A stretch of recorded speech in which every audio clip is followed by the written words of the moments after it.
Hi guys, welcome back to Reviews, Fixes and Hacks, and this is the Astra H, the vehicle that I've done quite a few videos on, and recently what I did was I adjusted the gear linkage. I should have actually done a video of that, but I hadn't. It was late in the evening, just wanted to get the job done. It's all done now, but once I got underneath the car, I spotted this. So this is my inner CV gaitor. Now the CV joint seems to be intact, and I'll do a separate video which outlines how you can tell whether your CV joint is playing up, but just trying to get a better angle. There you go, that's the inner CV gaitor, and you can see it's just, well, torn off basically, split in half. So this is the one that goes inside your transmission. This is my passenger side, by the way. Here's the outer one, and that seems perfectly fine. I've had a look and it's, you know, absolutely fine. But anyway, so the purpose of the video is I will show you how I go about changing this gaitor. I'm not planning on changing the actual CV joint itself, because that, you know, seems to be fine, but once I take it off I'll inspect it. But so far no drivability issues, no clonks, clicks or anything like that in reverse or in drive. So I'm guessing the CV gate, I've caught this in time basically, so the CV joint is fine, just change the gaitor. But anyway, to be honest, I should have done it as I was doing the job, but again I started late last evening, so started most of it, but I'm going through it now anyway. So here we go. This is what I've done so far. This is a 32 millimeter nut. So this is the one that's so there's your drive shaft. This nut is holding the drive shaft against the whole hub area. So that's 32 mils. What I did was put some penetrating fluid on and I loosened this. Now when you loosen this, what you'll notice is I don't have an impact wrench, so I loosened this using an extension bar. So put in a flathead screwdriver there, wedge it against the brake caliper, and then as you turn it the disc won't spin and you can loosen that. So I've loosened that. I will remove that nut, so at the moment it's loose there anyway. So there's your steering section. So this will be the steering section. I've actually loosened that joint as well, so that's ready to come off. So this whole steering part can actually come off, and then that's out the way. The other thing I'm going to be doing is, I think in fact I can't remember if I have, but the actual control arm. So there's my control arm. I don't know if you can see me pointing at it. There it is, there's the nut. So I've actually loosened that.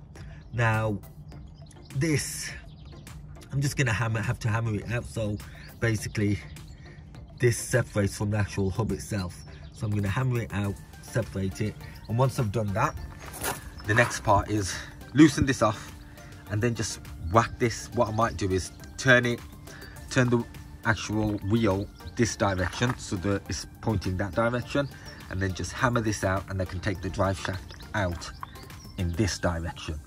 Once I've done that, I will then consider how to actually remove the CV joint from the transmission section. So I just need to get this out the way first, and then I will come back to how I get rid of well, how I remove it or disconnect it from the transmission side.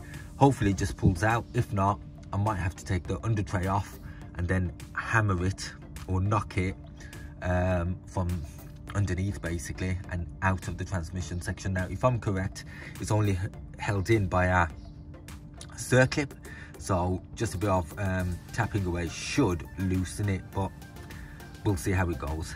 So I'm going to dismantle all of this. Once I've got to that stage, I will then get back to you and show you how I'm going to proceed afterwards.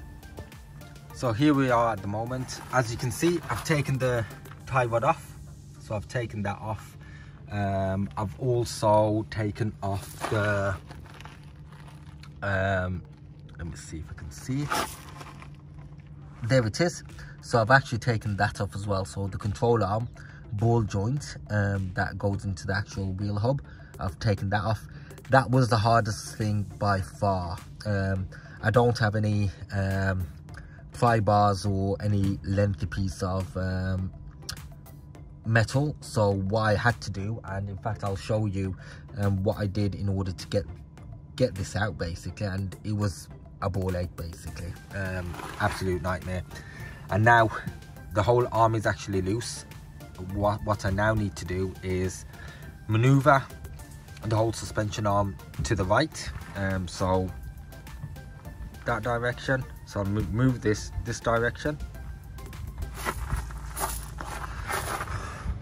Just a quick tip, prior to releasing the control arm ball joint, that one, what I would suggest is you hammer the drive shaft from the actual wheel hub out. So loosen that by smacking it. It does take quite a bit of force, so just strike it, some clean strikes right there, and that you'll see that go inside, and that's loose enough. Now what I can do is actually move this to the side, pull out the drive shaft CV joint from the wheel hub side, and then it's a matter of looking at, well, how do I pull it out from the transmission side. So I'm going to come back to that. But yeah, to take this out, what I did was had to just be a bit creative with the tools that I've got. So what I did do was, I'll show you what I had. Using this, I put that on top of the ball joint, just on one of the actual nuts itself, and then using a big Thor hammer. So here's the Thor hammer.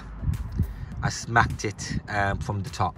So by doing that, I've managed to free up the ball joints. But this is where we are. Let me get to how I'm going to take the drive shaft out from the transmission side and watch this space. So as you can see, here's the drive shaft. There's the split. So that's what I'm going to need to be changing. Now it has come out much easier than I had anticipated. Basically, let me just see if we can get that hole. There's that hole. It's just there. So that's where I've had to pull it out from. Now, much easier than what I anticipated. So all I did was, once it was there, once I've taken it out of the actual wheel hub, that the CV joint from there, I just tugged it, one sharp tug, and it's just popped out straight away. So there you go. Now it's going to be a matter of, well, need to change the actual CV boot. So I'm going to get to that. On the CV boot, it does have some of these ties. These can't remember what they're called, but these are pinch, sort of like a pinch section there. Ties round, clips on, ties round, and then you pinch that to tighten it and set it in place. Now I've just loosened it off with with a screwdriver. That's it, flat screwdriver, get it underneath there and just lift that part. Once it's lifted, it pops out from the teeth that fit into these tiny holes, and that's it. The job's done. So once you've done that, that's it. You can open the boot and get rid of it. Now for me, I'm gonna have to have a look at, well, how do I actually remove the CV joint. So let me get to that, and again I'll update you on the progress. So here's the update now. As you can see, I've managed to remove the CV joint, the inner CV joint that is. There's the outer one. Outer one's perfectly fine. But anyway, what I did notice was when I cleaned the splines on the actual CV shaft, there's a lot of rust on it.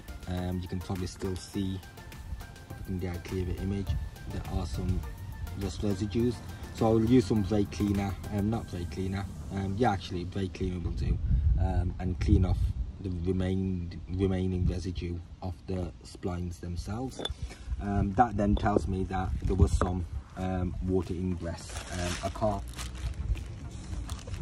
can't really tell much else. Let me just get this shaft. There it is. So just looking at that, you can tell some rust has built up. That indicates that there has been water ingress within this. Straighten it up. Let's see. I mean, you can probably just about, there you go. I think that gives you an idea of the amount of rust that's built up. Now, I think the bearings, because of the grease, and a lot of the grease has still remained within inside the actual CV joint, that's prevented the CV joint getting damaged, and I can't feel any grittiness. So I don't think dirt or a lot of dirt's gone into it. I felt the grease itself. Just dab some on your hand and roll it around, feel for any grittiness. Because there's no grittiness, I can clean this up and reuse the CV joint. So it just saves me the hassle of having to go and locate one and get it back. But anyway, to take this off the actual draft shaft itself, what I've done is, that's just circlip there. Now just pry into that flathead screwdriver and just twist it so these separate, and while you're twisting it, pull. So what I did was, using a sharp shock, once I've got it twisted, I just pulled and it just came straight off. So it was much simpler or easier than what I'd originally anticipated. But what I'm going to do is clean this up, and then before I get to doing the CV boot, replacement boot, I'll come back and show you what it looks like. Okay, so here's the new boot. So the boot comes with 2 clips. Here's one and here's one. So that's the outer one, that's the inner one. So the inner one I'm just gonna put in first. So there we go, there's the inner one. Next, there's the boot. Fairly thick rubber. To be honest, I've dashed the other one, so I can't really compare it, but fair enough, it'll have to do now that I've got it. And then it comes with a pouch of grease. So the grease, all the other grease that I've dug out of the CV joint, I'll replace it with this grease, and then any remaining grease I'll just chuck back into here basically, and that should be it. But this is what we've got at the moment, but I'm gonna get started. So I've obviously got that on. I'm gonna have to use both hands to squeeze this on, and then I will start attaching, filling it up with grease. So put this on. I've put the circlip, well, the crimp clip in first, then put on the boot, slide the boot in. Once I've slid the boot in, I will then, I'm thinking I might just attach, apply a bit of grease to the splines, apply a bit of grease to the inside, so it's to the ends, so it's easier to slide, lubricate the ends basically, so it's easy to slide in and out. And then after that, it's going to be, most likely I'm going to connect the CV boot or the CV joint and then put the grease on. I know other people normally apply the grease and then connect everything, well, put the grease on and then connect the CV joint to here. I think it's a lot less messy if I was to apply a bit of grease here, connect the CV joint and then fill it up with grease. But this is the way I'm going to do it. Can't see any problem as long as it's greased up anyway. So let me get to it. I'm going to put it all back together and then come back. So this is the boot that's connected back together. Here's your crimp clips. Now with the crimp clips, all I'm going to do is pull them tight with a pair of long nose pliers and then just crimp that. But essentially topped it up with grease, apply the crimp grease, and then it's just ready to go back in. But that's that. Once I get to that stage, I'll show you how I do that. So I haven't put the drive shaft in. What I've thought about is, I mean, the drive shaft's now ready to get in, but while I was here, as you can see the hole here, let me just point at it. Right, just get something to point. Right there, that is your gearbox level hole. So this is where basically there's a 13mm nut or bolt that goes in, sorry, and you fill it from the breather connector, which is up just beneath the battery tray. you fill it from there, open this, and then you let it just slowly drip out. Once it's dripping out, once that dripping stops or slows down, that's basically how you check the level of the gearbox. Now anyway, while I was here, because it's easily accessible with the drive shaft removed, what I thought was I'll have a look at it and you know, take it off and just check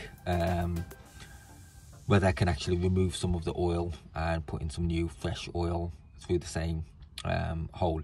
Now what I've noticed is on taking off the 30mm bolt, you can see there's shards of metal, so it's magnetic, and there's quite a lot of metal residue that's basically just come off. So even though the gearbox oil is meant to be sealed for life, clearly from this you can see that it's probably advisable to change the gearbox oil. Now I don't have a gasket, so ideally when you change the gearbox oil, there's a sump, and the sump ideally you need to be taking off. Let the gearbox oil drain before you refill it, and use, you know, this part there to that hole there to check the level. So really and truly you should be changing it now. Because I don't have the gasket and it's a weekend, it's going to be difficult for me to get a gasket. What I will do is using a siphon pump, the one that I use for my engine oil. I will try and suck out as much oil as possible. I will ensure that I try and measure the amount of oil that I've sucked out, so I can put back in the same amount as what's been removed. And let me see what I can do with that. Let me see how much oil I can remove. But given that I've got the drive shaft out, it's a no-brainer. Accessibility is there to at least give it a go. But clearly what you can see from this is that there's quite a lot of metal parts to it. Once I clean it off, maybe it'll give me a better indication of what's what. In fact, what I might do is actually clean it off and see what comes off.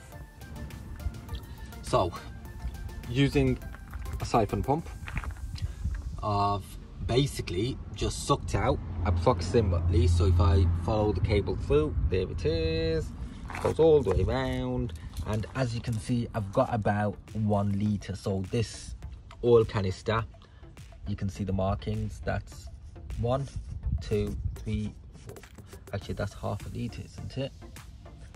1, yeah, sorry, that's 1 litre. There's a marking below it, so if I go closer, so that's half a litre there, that's 1 litre. So that's 2, 3, 4, and 5. So that's 5 litres. So I've actually managed to siphon off about 1 litre, probably slightly over a few millimeters, but that's as straight as I'm going to get on gravel. But that's about 1 litre. So what I'm going to do is pump in 1 litre and probably a tiny bit more, but that should then do the trick, I think. But does this system work? Is it easier than taking off the sump? Well, for me, I've left this standing overnight, and I think that's drained a lot of the oil. This capacity for the gearbox is 1.6. I know even when you take the sump, gearbox sump off, that you're looking to get about 1, probably 1.3 at max, if that.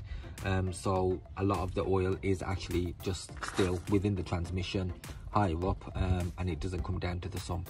So this has actually done exactly what I want, so perfect. So I'm just going to refill it, and then it's going to be a matter of putting it all back together, including the drive shaft and everything else. So back again, and here's zoom in. Here's my new transmission, well, drive shaft CD joint. As you can see, I've got the clips and everything back on. Just taking it for a quick test run, but I think that's it. Job's done basically, and I've also managed to change the transmission fluid. Now, as far as I can tell, is there any noticeable difference to this? Well, I think really and truly there is a slight difference. Well, I'll be taking for a test run. You can see dust build up on the windscreen. Might have to clear that at some point. Well, I think I'm low on transmission fluid, but not transmission fluid, washer fluid, sorry, screen washer fluid. But either way, there's me taking for a test run. And anyway, just tell you the truth, all's good and well. I can't really tell a massive difference in the transmission. The linkage has made a difference. Gear shift is spot on. But anyway, I hope this has helped anybody considering doing drive shaft boot change, or if you're even looking at, you know, doing your transmission oil change. You know, what I can say is I've done the job. It's not massively difficult, but hopefully it's useful to someone out there. So please do like and subscribe. Hope this was useful to you, and hopefully see you soon again.